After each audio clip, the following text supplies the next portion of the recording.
and welcome to the Tactical Forge, where I teach you tactics and techniques. I'll give you all sorts of tools so that you can be a little bit better on the battlefield and in combat, should you ever need to be. So today we're going to be talking about formations, movement techniques like we did in the last video. Go watch that if you haven't already. But in this context, we're actually going to do a practical exercise, and we're going to go through the woods and we're going to talk about how we would use these movement techniques and formations to better handle the tactical situation on the ground. Because naturally, playing with models, looking at graphics on a table is a lot different than actually being out in the woods in real life. So let's try to apply this a little bit.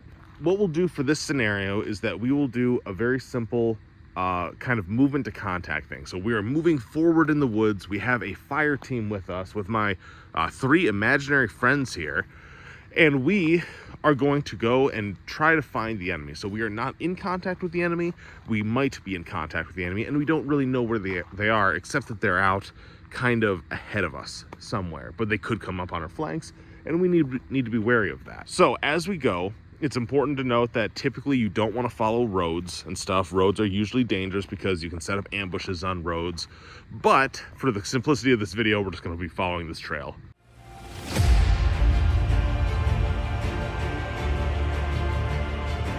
And now when we start here, this is a nice big open wooded area. It can be kind of hard to see on camera, but you know, that hill over there, right about over there, that tree line, where it breaks and you can see out into the field, that's about 50, 75 meters away. We can spread out our formation a lot here, and we can all make good eye contact with each other and look forward. So if we're concerned about enemy to the front, this is great opportunity for a fire team wedge, where I am team leader, I'll take point, and then I've got 2 guys off to my left, maybe 1 guy off to my right, and we are able to push forward and project all of our firepower towards the front. We have limited fire on our left or right, but if we are confident the enemy is towards our front, this is the formation that we're going to want to do.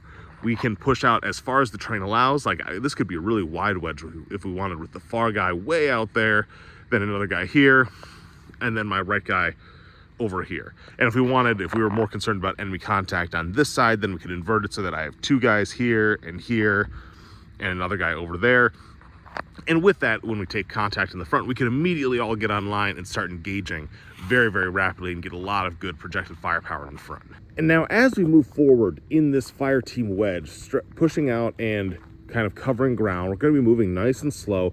It may be worth noting that if we really expect the enemy to show up way out here and everything, because we can see a solid 200, maybe even 300 meters through the trees and everything, it's kind of hard to detect movement when we are walking, right? Just like the camera's bouncing right now, it can be hard to see movement when we ourselves are moving. So we may want to move into something called bounding overwatch. And bounding overwatch is where we set up, we'll set up 1 buddy team over here. We've got lots of good cover and concealment. We've got rocks, we got trees and whatnot, but we could have 2 guys set up over like 1 person here and 1 person over there.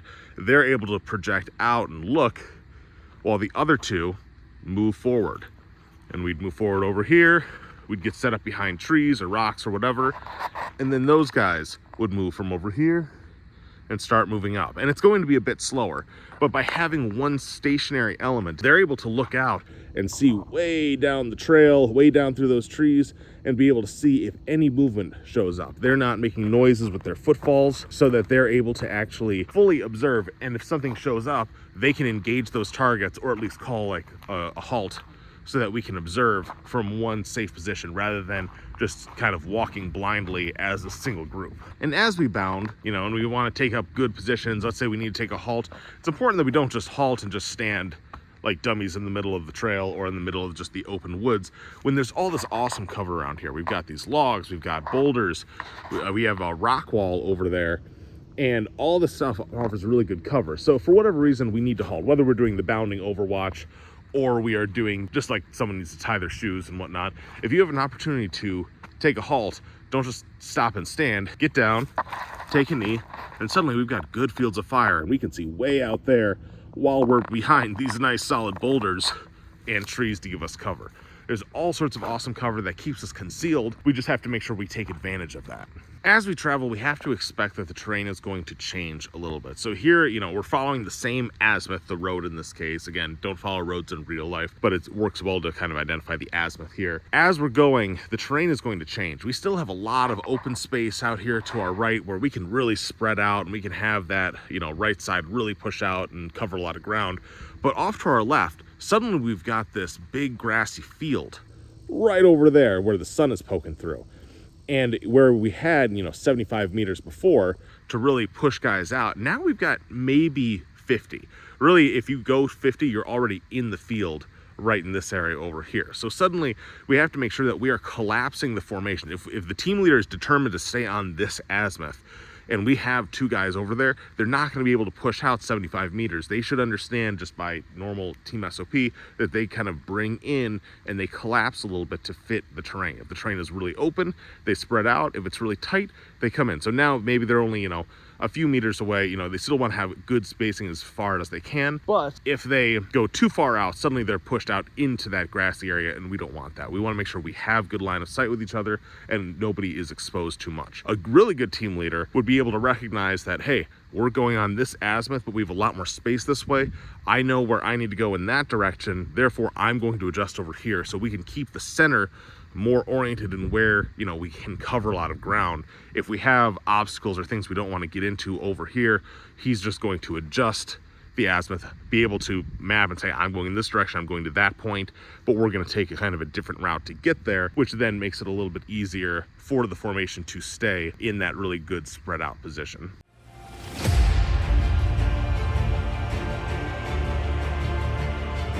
So now as we're walking, the terrain has collapsed even more on us. We still have a nice wooded area open that we can travel through here, but we still have that open field to our left. And then this area has opened up a bit with more of a thicket type area over here. And that's going to be a pain in the neck for someone to move through. So our formation is going to collapse even more. And we still could definitely fit in a fire team right here. There's enough space. We got maybe 75 meters from that point over to that point. Definitely enough space to fit 4 people looking straight forward. But if we were concerned about taking contact from over there, or even to our rear, we can transition into what's called a diamond formation, where we have 1, 2, 3 going forward, and then we have one guy right here in the back watching the rear sector. This is advantageous so that we can have, if someone shows up to our right, suddenly we have 1, 2, and 3 people that can get online, return fire. Same thing over here, 1, 2, and 3 people to return fire, and security to our rear. It's a nice formation when we have a little bit narrower of space that we can go through, so that we can still have good firepower in the front, but we can have a good, more well-rounded formation and be able to respond in all directions if need be, and especially when we don't have that much frontal space to take advantage of. That thicket over there to our right has opened up, and now it's just a massive clearing where we can see way out super far. And it's important to make sure that your guys over there, if they're walking over here to our right, providing that right side security, we want to make sure that they are not pushing too far out into that field. Naturally, I've talked before about passive air defense, making sure that you're under the tree cover makes it a lot harder to be spotted by drones, aerial assets, stuff like that. And just by, someone on the other side of the clearing would be able to see you. You should be walking just in that first tree line to make sure that he can duck back in the woods if he needs to, but he has really good observations and fields of fire out into that tree line over there. And if we walk and get his perspective for a minute, the trail is right over there where we just were. But for him, he can see all this space over here, and he's just gonna walk on the inside, make sure that he still has good cover, so he can get behind a tree, he can drop into the weeds here a little bit, and he's still in the shade of the trees, so he's not going to be spotted as easily from the air or from enemy way out in the bush.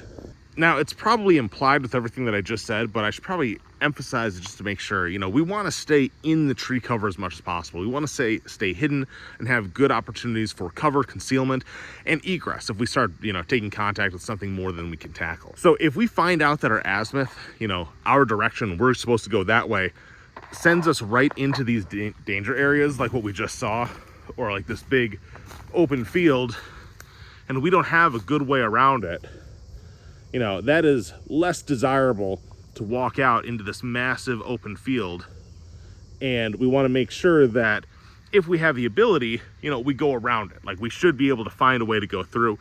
If we do have to go through the actual open field, we should at least do a bounding overwatch, so we set someone up over here watching while one element moves quickly through the danger area, and then once they're set up on the far side, then the other element goes through. If we can get overhead security, maybe from an adjacent unit or aerial assets, that's even better. But we want to avoid that stuff when possible. Sometimes it's unavoidable, sometimes you have to go through it, and that's just the nature of it. So we try to mitigate it as best we can by spreading out and having that overwatch as best we can. And of course, big open areas aren't the only kind of danger area. We also have linear danger areas. So if we come across a trail or a road, usually more likely, we want to make sure that we're not just, walking out. We come out to the road and suddenly we can be engaged way down there from a far direction, and also way down there. You never know, someone can easily post a machine gun up right in these areas, and so they have long fields of fire, and they can catch you in a really nasty section of road. So the way you want to handle this, I'll put a graphic up on the screen, but it's quite simple. If you come up, especially in a small team, you just need to make sure that you have security. So we would have one guy post up here looking down the road, another guy post up right there, he's looking down the road, and then the other two guys would then cross the road, and then those two guys would hop on over with us. That way, if we were to take contact, we could be immediately returning fire. They might be able to see the enemy before they see us, and we can just have that security when we do that dangerous thing. It's not going to mitigate all the threats, but it'll do a lot.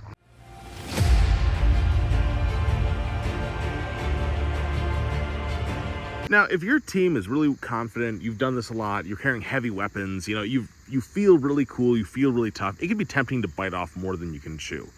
This bridge right here is a great example of something you should not bite off as a fire team. This is far more than what a fire team can reasonably handle crossing. There is no way for a 4-man fire team to set up overwatch so one person can cross. Everything would be done in such a vulnerable position, it's not worth trying to cross it. Also understand that rivers like this are natural barriers. So if the enemy was going to take a defensive position, they'd probably do it right here. Also, if the bridge is important to the enemy for logistics or just as a route to go back and forth, they are definitely going to be watching it. So this is not something that you might be able to pull a sneaky on them and just get across really quick without them seeing. They definitely are watching it. And then let's play it through a little bit. Let's actually, what would happen next? We're really eager to make contact with the enemy. We want to get across, so let's cross over the bridge. Even if we don't take contact, what happens if we take contact over there? 100 meters in there, 200 meters in there, where we can easily be cut off from access from friendly support that could get to us, and then we could easily be, run out of ammo. We wouldn't be able to escape. It's just a bad situation overall.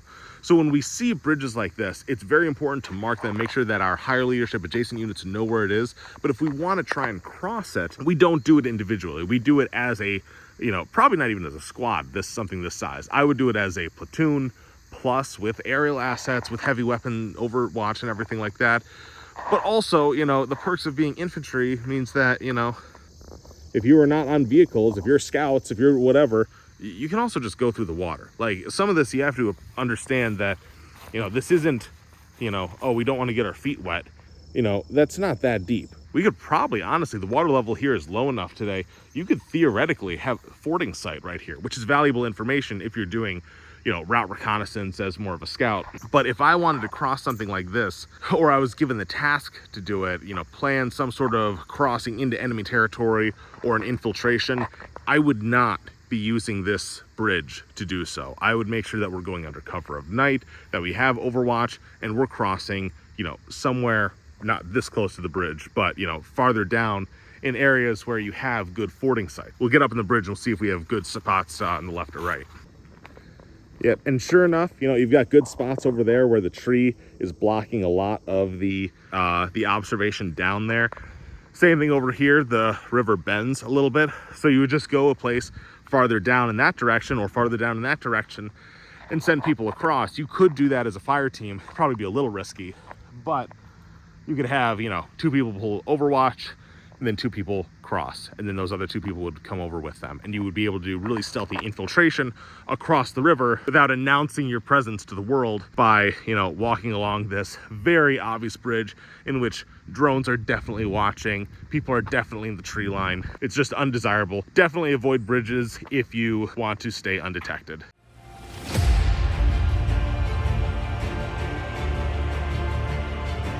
And now as we continue our movement to contact, you can see that the forest has really opened up again. We can see a long ways in all directions, even way out, like, you know, that's like easily 200 meters out that way. And we don't want to push people all the way up that hill over there, way up there, but we do want to push them out. You know, with a 4-man fire team, you can cover a lot of space. And as long as you can make eye contact with each other and we can see hand and arm signals, we can actually, you know, be very effective in applying fire. You know, we can get fire on the enemy to our front, and if there's contact to our right or left, we can respond to that accordingly. Now, the reason we want to stay in eye contact with each other, like I said, we need to be able to pass hand and arm signals. Hand and arm signals are how we're going to communicate primarily throughout here. We're not just going to turn around and yell at each other, hey guys, go to a wedge now, go to a file. We want to make sure that everybody knows what to do without having to make a whole bunch of noise. So a few quick hand and arm signals. Halt is hand. So you hold your hand up, that means halt. That means, you know, just stop moving. If we're halted for a long while, you can take a knee, you can get in a good firing position, security, but halt is kind of a low intensity halt, right? Like someone needs to tie their shoes, someone needs to check the map. It is not usually, oh, we think we see the enemy. If you think you see the enemy, you're either going to, you know, point your weapon, you know, you may even just go right into contact. But if it's a more urgent, like you think you heard something like that, you're going to put the hands and arm signal on for freeze, which is a fist. Fist is freeze. That means if I am mid-step, I am going to just stop and not breathe. That means stop all movement immediately. And once you see that hand and arm signal go up, you immediately echo it back so that everybody else can see. And that's why it's very important, as they say, keep your head on a swivel so that you can constantly see if your guy is over there and you put up hand and arm signal, they immediately echo it so that they aren't, you know, continuing to move for, you know, 5 minutes after the fact.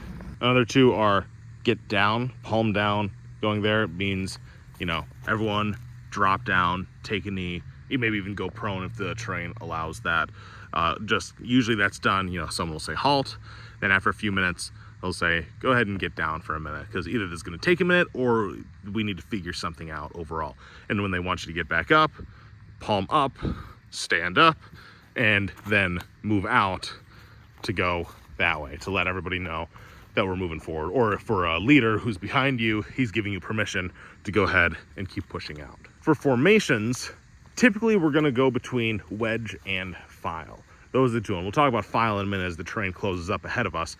Wedge is usually done, I think doctrinally it says this, you know, kind of like devil horns and everything like that. I've also seen it done like that. But, you know, either way, you're showing, you know, spreading out like that. It can be done low, it can be done high, everything like that, just so everybody sees that, you know, we are changing positions. If you want to go to a file, what you do is you go here and do like axe chop into your forehead like that and show everybody we're going file, and that tells everybody to collapse down into a single file, and then it's just follow the leader. And if you need everybody to come in for a second, typically you don't want to just abandon security, but maybe, you know, you have friendly forces that are providing security, you need to talk to everybody, you know, that is rally up, you know, come in on me.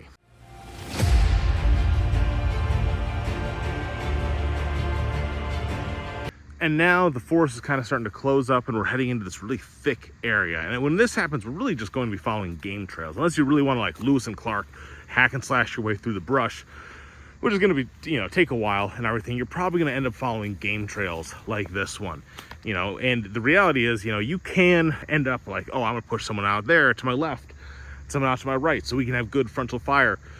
But the reality is that if you do that, you're going to end up making so much noise as, you know, people are moving abreast of each other like that. You're going to end up making so much noise, the enemy is going to identify you. And then any advantage you have of fire superiority going to the front is going to be mitigated by the fact that they knew that you were coming. So in really thick situations like this, very much like dense wooded areas, jungle, it's best to just say, you know, we're going to file up, follow the leader, one person after the other, and we're just going to go one by one by one, and that way you can move nice and slow, nice and carefully, and minimize your risk of taking enemy contact. And when it opens up again, then we can go back to a wedge and we can observe and get good fields of fire and actually spread out and get that good coverage again. When we're doing a move into contact and looking for the enemy, it's important to remember that we're not just looking for the enemy themselves, but sign of the enemy. And this kind of goes into tracking and everything as well too. But we're looking for litter on the ground. We're looking for the smell of campfire, stuff like that. And sometimes you run into stuff like this. Like this is a freshly broken branch that I just stumbled upon. You can see how white it is. You can see that it still has the pith right there that's exposed, that hasn't like broken down or anything like that. And that is a sign that somebody has been through here recently, especially the fact that it's broken off at this height. Like a deer is not going to break that off. That is definitely something a person did. In contrast, this is what it looks like, this dark oxidized brown.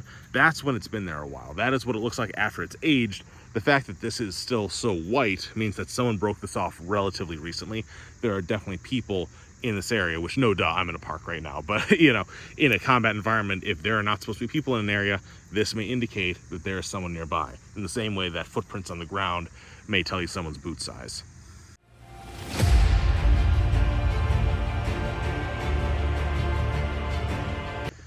And now as we exit this really thick brush, we're coming up into a more open area, and we can immediately say, okay, it's nice and open. We're gonna go back into a wedge, and everybody's gonna spread out, and I can put a guy over there and two guys over here, and suddenly we can see really far in every direction pretty much. But this may be a good opportunity to take a pause and do what's called SLLS, or SEALs, depending on how you say it. It's stop, look, listen, smell. And what this is an opportunity for us to reacclimate to this new environment we find ourselves. We were just kind of boxed in that really thick brush over there. So now as we come out, you know, this is a very new environment. We can hear things better because it's more open. We may be able to smell things like a campfire. We can see a lot farther. So we need to take a minute and stop, especially right here. You know, as you come out, we see, oh, look, we have this concrete structure we can put a machine gunner behind. We have this rock wall over here. You know, we can get people behind there. I can say, you know, machine gunner right there, put one guy over there looking in that direction. I'll sit right here, and then the other guy is going to be farther down the rock wall, pointing down in that direction over that small little slope over there. And from there, when we do our SEALs halt, we're just going to stop, look, listen, smell. And we'll hold there for maybe 5 minutes, 10 minutes, depending on how much time we have available to us. Like if we're in a hurry, like it'll be just a minute or two. But it's a really good practice to do this anytime the terrain changes dramatically like this, to get acclimated, learn what sounds are here, learn what, you know, what the birds are doing, what the wind is doing, and look for any movement, because we may pop out and suddenly, you know, in that SEALs halt, we realize there's movement up there. Or, you know, we just saw a vehicle drive by over there. There's a road right there. And you wouldn't notice those things if you didn't just stop for a minute. And sometimes you really just have to chill out, take a minute, and take in the surroundings. And I think with that, we are going to wrap it up. I will dismiss my imaginary fire team and we can say goodbye to them. And I hope that this was useful to you. I hope you can share it with some friends that may benefit from it as well. Don't forget to like and subscribe, do all the YouTube stuff that helps the algorithm. And yeah, thanks. I hope to see you in the next one.